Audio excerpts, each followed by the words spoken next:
saat itu aku sempat ngalamin yang namanya trauma pasca melahirkan. Nah, di situ ternyata katanya ada robekan yang belum dijahit. Pas babynya mau diambil itu baru dikasih tahu kalau misalnya baby aku itu harus terapi sinar karena dia melakukan pengecekan yang bener-bener bikin aku ngerasa trauma gitu. Oh ya, keadaannya mata aku ini -7.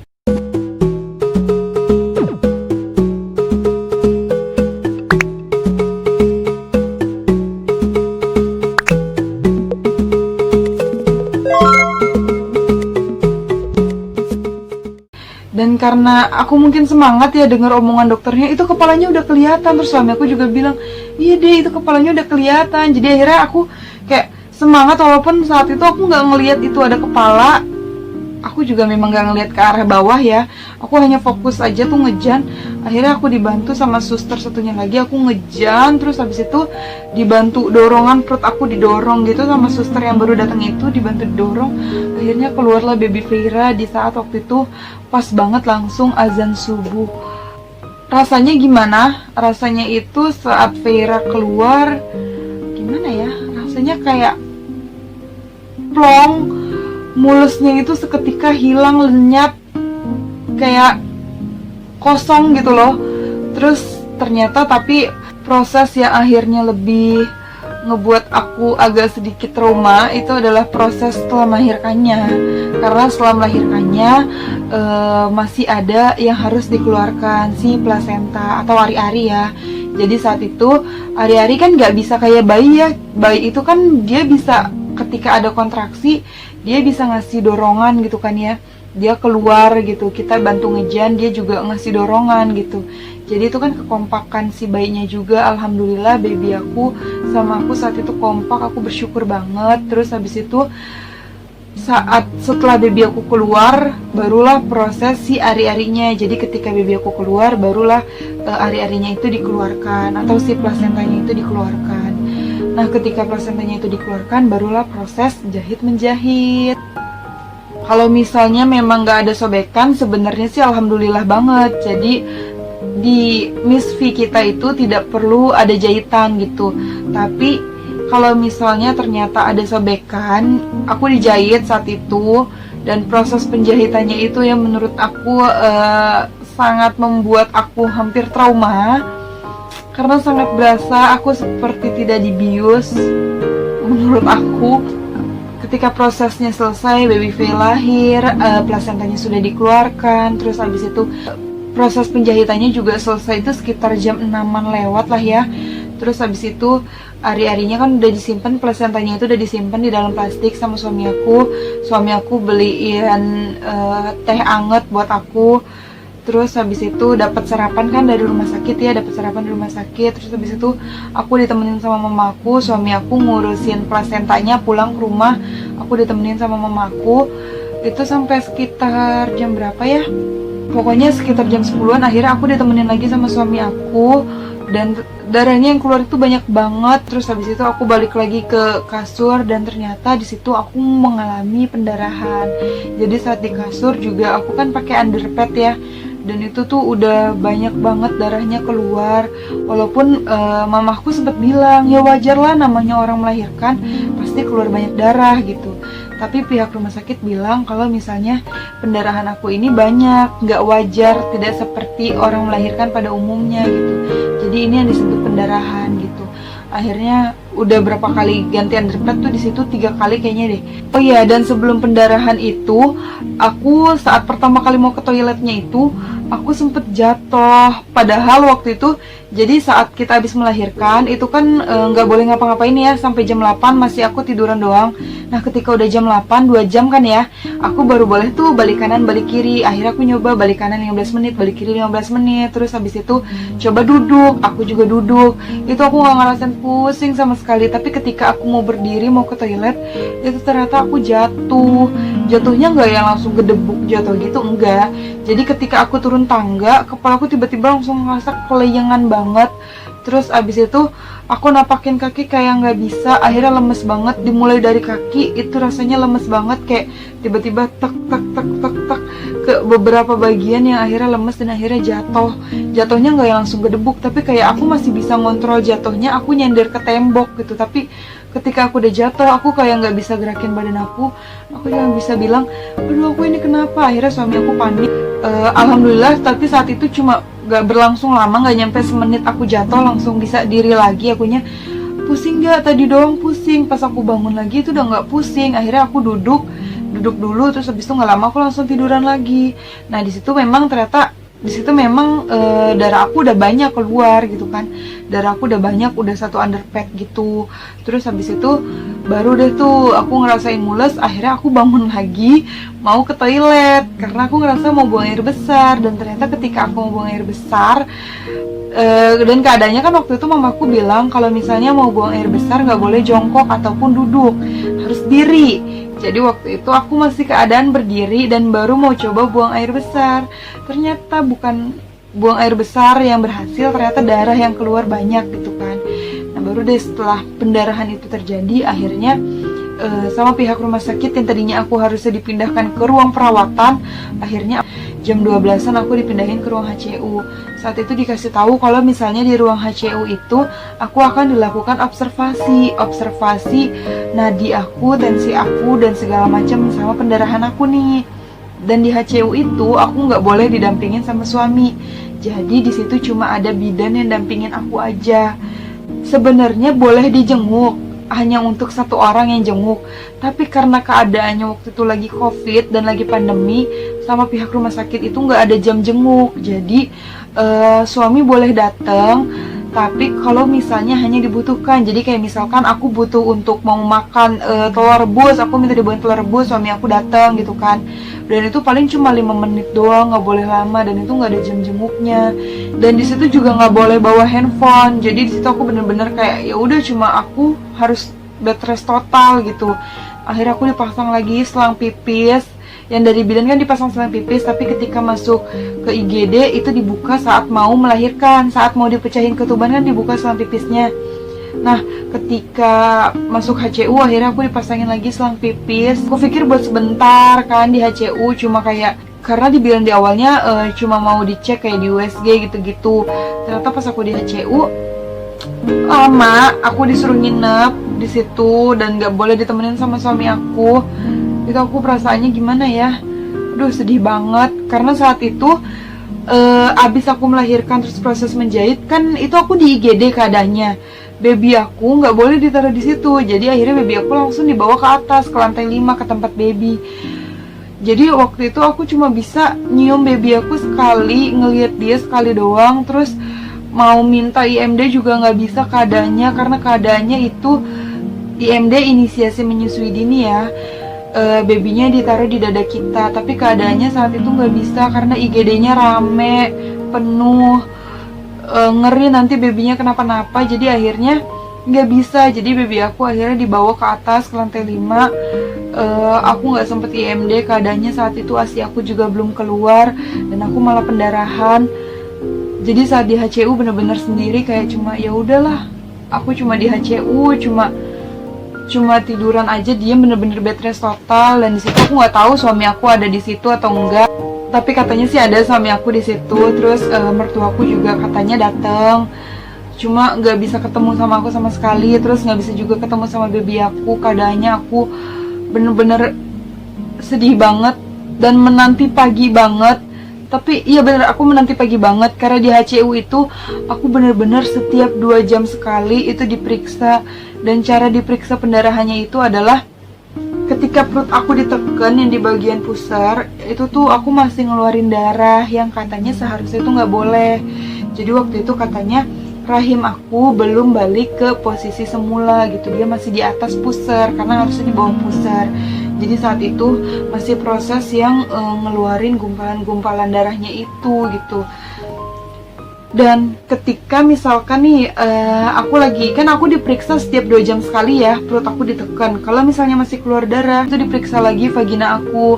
Jadi dikeluarin pendarahannya agar darahnya itu nggak keluar lagi gitu, agar pendarahannya ini bisa tuntas dan bersih. Akhirnya di tanggal 27 pagi itu berarti aku kan melahirkan, terus dibawa jam 12 ke HCU, terus habis itu disuruh diinap setiap 2 jam sekali. Aku dilakukan pengecekan. Pas di subuhnya, pas di jam 4-nya itu udah pergantian shifting suster ya. Jadi aku di situ ketemu sama beberapa suster yang shifting di situ, karena aku di situ di HCU 3 hari. Nah di situ ternyata katanya ada robekan yang belum dijahit gitu. Jadi saat itu pas dia nemuin subuh di tanggal 28 subuhnya itu, akhirnya di tanggal 28 jam 8-an lah ya, aku dilakukan penjahitan ulang. Itu sekitar 7 jahitan. Akhirnya dilakukan penjahitan ulang.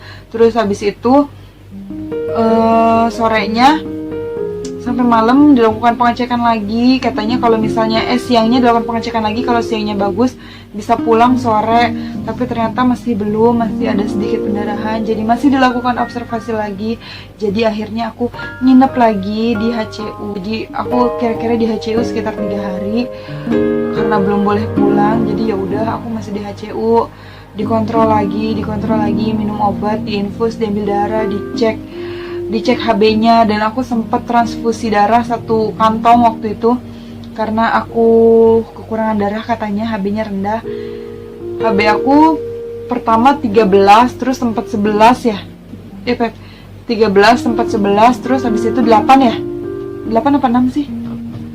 Terus 8, terus habis itu balik ke 11, terus habis itu terakhir itu 9 apa 10 gitu pas pulang. Tapi udah transfusi darahnya cuma 1 kali doang, pas yang ke-8 itu yang rendah, terus naik jadi 11. Jadi saat itu aku sempat ngalamin yang namanya trauma pasca melahirkan, karena tanggal 28 terus tanggal 29-nya baru pagi kan tuh aku nunggu, aku berharap-harap banget bisa pulang. Akhirnya tanggal 29-nya itu aku baru dipindahin ke ruang perawatan siang. Ya tanggal 29 siang aku dipindahin ke ruang perawatan, tapi aku nggak boleh langsung pulang, jadi aku harus di ruang perawatan dulu.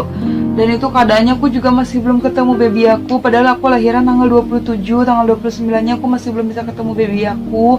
Aku baru dipindahin ke ruang perawatan. Nah alhamdulillahnya di ruang perawatan aku bisa ditemenin sama suami aku yang aku rindu banget waktu itu. Akhirnya aku di situ tidurnya ditemenin lagi sama suami aku, didampingin sama suami aku, walaupun kasihan dia kayaknya capek banget. Tapi alhamdulillah suami aku sangat-sangat pengertian dan sangat sayang sama aku. Terus akhirnya aku ditemenin sama suami aku di tanggal 29-nya, menanti-nanti keesokan harinya lagi di tanggal 30 untuk ketemu baby aku, karena katanya baru bisa ketemu babynya besok gitu pagi. Karena pas aku dibawa ke ruang perawatan itu udah sore, tanggal 29 itu udah sore, udah jam 3 atau jam 5 aku lupa. Jadi keadaannya baby nggak bisa ketemu. Jadi baby dikasih ke orang tua di ruang perawatan itu kalau misalnya jam 7 sama jam 12 atau jam 2 gitu, aku lupa. Pokoknya sekitar jam segitu. Nah ketika aku telat jadinya babynya nggak bisa ketemu. Aku pun nggak bisa ke ruang baby gitu karena nggak boleh kan. Jadi akhirnya ya udah aku sama suami aku nunggu besok pagi. Akhirnya di tanggal 30 lah kita bertemu sama Vera. Aku ketemu lagi sama Vera di tanggal 30. Tapi keadaannya saat itu aku juga masih belum keluar asinya. Dan ada beberapa kesalahan aku juga sih, yang mungkin nanti aku akan bikin di video selanjutnya. Aku mau sharing juga tips-tips persiapan apa aja yang kira-kira harus dibawa di tas persalinan para moms lain gitu. Jadi buat pelajaran aku juga di persalinan kali ini, yang kurang-kurang bisa nanti aku lengkapin gitu. Jadi balik lagi ya, di saat tanggal 30 aku ketemu baby aku, ASI aku itu masih belum keluar. Jadi saat itu aku cuma bisa gendong baby aku doang, tapi aku belum bisa nyusuin. Udah mulai latihan sih sebenarnya aku sama suami aku saat itu, walaupun aku masih kaku banget karena sebenarnya aku jarang banget gendong anak kecil. Walaupun aku punya adik masih kecil, tapi saat adik aku itu lahir aku bener-bener gak pernah gendong karena waktu itu aku masih SMA dan keadaannya aku bener-bener kayak gak suka sama anak kecil gitu. Jadi waktu aku punya anak sendiri aku kaku banget, tapi bener-bener aku sama suami akhirnya belajar berdua saat itu gimana caranya gitu kan, walaupun cuma sebentar. Terus habis itu ketika babynya mau diambil itu kan jam 7-an ya, babynya datang jam 7 jam 9-an lah babynya datang. Terus habis itu pas babynya mau diambil kan cuma sejaman doang sama kita. Pas babynya mau diambil itu baru dikasih tahu kalau misalnya baby aku itu harus terapi sinar. Jadi baby aku kayak kuning gitu karena dia nggak dapet ASI dari lahir kan dari ibunya, karena aku nggak bisa ketemu sama baby aku. Di HCU pun baby aku nggak dikasih ke aku karena katanya ibunya lagi sakit, jadi anaknya nggak boleh dibawa ke ibunya gitu kan.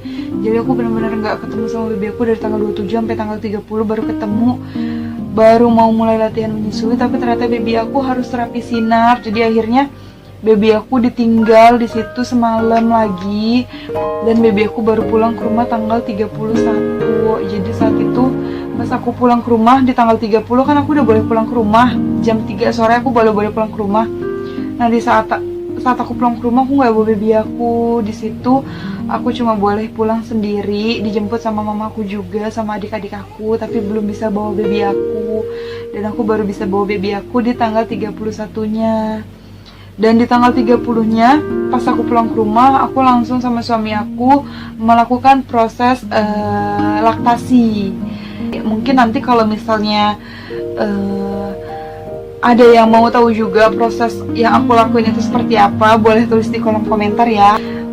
Tips-tipsnya gimana biar cepet juga keluar gitu, maksudnya ya walaupun aku juga belajar juga saat itu. Terus aku juga akhirnya konsultasi ke bidan aku, ASI aku akhirnya keluar. Saat itu tanggal 30-nya ASI aku udah keluar sebelum baby aku pulang, jadi ASI aku udah keluar, aku seneng banget. Tapi saat itu keadaannya vagina aku itu rasanya sakit banget, nyeri banget, kayak bener-bener ngilu banget jahitannya rasanya.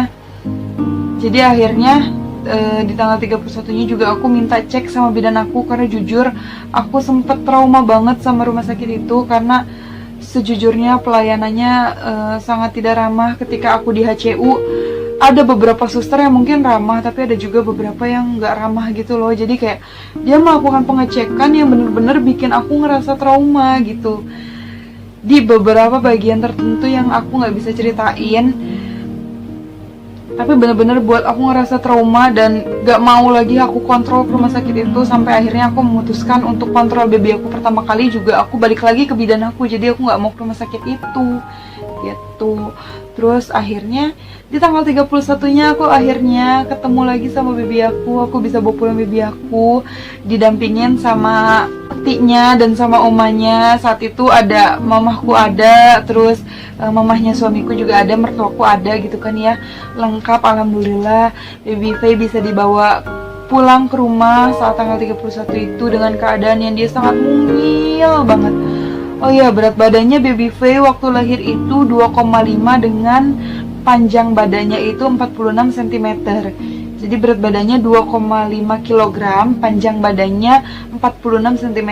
Itu mungil banget baby Faye lahir. Walaupun mungil tapi ternyata aku jahitannya lumayan banyak. Entah mungkin karena cara mengejan aku yang salah atau aku digunting, aku juga nggak tahu. Tapi nggak ada yang minta izin gitu ya, gunting perineumnya itu aku nggak ngerti. Cuma jahitannya ini memang sangat banyak karena aku dijahit 2 kali, berarti kan ya dijahit ulang. Jadi ya begitulah kira-kira suka duka kisah dari melahirkan baby Feyra, yang alhamdulillahnya sesuai sama rencana aku dan suami untuk kita alhamdulillah bisa melahirkan secara normal, meskipun di tempat yang berbeda sama planning kita. Karena awalnya aku pengen banget di bidan, Yang pertama karena biayanya jauh lebih terjangkau, terus aku lebih dapet kekeluargaannya tuh di bidan aku itu gitu loh. Aku benar-benar kayak udah nyaman di situ gitu. Tapi alhamdulillahnya juga ketika tanggal 31-nya akhirnya baby Faye bisa dibawa pulang.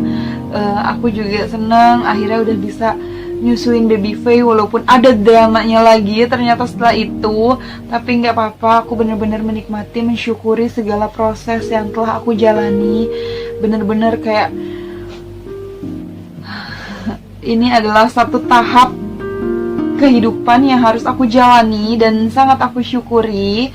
Jadi aku benar-benar sangat bersyukur atas kehadirannya baby Faye, karena setiap prosesnya itu bener-bener ngasih banyak pelajaran banget buat aku. Jadi kira-kira segitu aja cerita proses persalinan aku, proses melahirkan baby Faye aku.